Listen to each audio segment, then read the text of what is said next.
বন্ধুরা, ও মোর দরদিয়া সিরিয়ালের আজকের পর্বে প্রথমেই দেখা যায় বানি তানিয়াকে বলছে যে তোমাকে বারবার বারণ করলাম, তবুও তুমি মৌলি আন্টির কাছে সাজতে গেলে। তখন তানিয়া বলছে আমাকে কি খুব বিশ্রী লাগছিল। বানি বলছে হ্যাঁ, তো তুমি এখন ছোট আছো, বুঝতে পারবে না। তখন সেখানে অনিরুদ্ধ আসে। বানি তানিয়াকে বলে, যাও ঠাম্মির ঘর থেকে পুতুলটা নিয়ে এসো, রাত হয়েছে, ওকে ঘুম পাড়াতে হবে। বানি তখন অনিরুদ্ধকে বলছে আজকে যেটা হয়েছে একদম ঠিক হয়নি, আমার জন্য আপনাকে অপমানিত হতে হয়েছে। আর এটা তো ঠিক কথা, আমাকে আপনার পাশে একদমই কোনো দিক থেকে মানায় না, শিক্ষায় দীক্ষায় কোনোটাই নয়। অনিরুদ্ধ তারপর বলছে তোমার এতগুলো প্রশ্নের একটাই উত্তর, তুমি প্রিন্সেসের মা, আমি প্রিন্সেসের বাবা, প্রিন্সেস আমাদের সন্তান। এদিকে বাড়িতে পুলিশ এসেছে, অনিরুদ্ধর কাছে জিজ্ঞেস করছে যে আপনার ব্যাপারে এসেছি কিছু জানতে, যে আপনি কি কাউকে চিনতে পেরেছেন। তখন অনিরুদ্ধ বলছেন না, মুখটা ঢাকা ছিল, আমরা চিনতে পারিনি, আর তাছাড়া কাউকে ওরকম নাম ধরে বলাও তো যায় না। তখন সেখানে বানি আসে, এসে বলছে যে স্যার আমি জানি বিদ্যুৎ করেছে এই কাজটা, কারণ ওই রকম ভয়ঙ্কর চোখ আর কারণ নেই। বানি তখন বলছে যবে থেকে বাবা চলে গেল সেদিন থেকে বিদ্যুৎ আমার আর তানিয়ার ঘাড়ের উপরে বসে চেপে আছে, কিছুতেই নামছে না। এত মার খাচ্ছে, ও থানায় যাচ্ছে, জেলে যাচ্ছে, তবুও ওর লজ্জা নেই, এক কাজ ও বারবার করে যাচ্ছে। তানিয়া তখন অনিরুদ্ধর কাছে গিয়ে বলে বাবা, মামা না খুব রেগে আছে আজকে।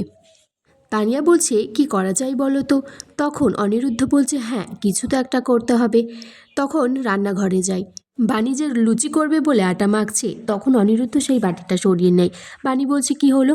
তখন অনিরুদ্ধ বলছে শুনেছি রাগ নিয়ে লুচি বানালে নাকি সেই লুচি ভালো হয় না, আর এমনিতেও তো লেগে আপনার মুখটা ফুলে আছে, লুচি ফুলবে কিভাবে। বানি বলছে বাটিটা দিন তাড়াতাড়ি, জল খাবার বানাতে হবে। অনিরুদ্ধ বলছে না, বাটি তো দেওয়া যাবে না, লুচি আজকে আমি আর তানিয়া করব। তানিয়া তারপর তার মাম্মামকে দেওয়ালের সাথে ঠেসে দাঁড় করিয়ে দিয়েছে। এদিকে অনিরুদ্ধ লুচি করছে। তখন সেখানে সাথী এসে বলছে ছেলেটাকে অনেকদিন পর খুব হাসি খুশি মনে হচ্ছে। বানি তখন বলছে তোমার বাবাকে বরঞ্চ বলো আলু সিদ্ধ, ডিম সিদ্ধ এইগুলো বানাতে, লুচি তোমার বাবার দ্বারা হবে না। তখন অনিরুদ্ধ একটা লুচি বেলেছে, সেটা গোল হয়নি। বানি বলছে আমি তো জানতাম লুচি গোল হয় আর পরোটা তেকোনা হয়, আপনার এটা কি হয়েছে।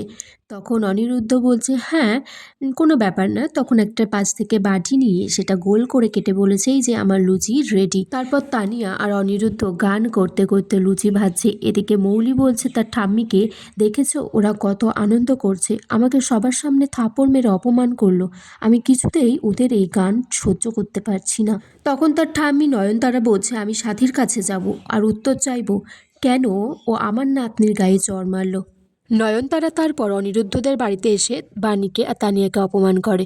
তখন অনিরুদ্ধ বলে যে মেয়ে আর মেয়ের মাকে অপমান করলে আমি কিন্তু ছেড়ে কথা বলবো না। তখন নয়নতারা বলছে কাল আমার নাতনিকে চড় মেরেছিলে, আজ কি তুমি আমাকে মারবে, তো মারো।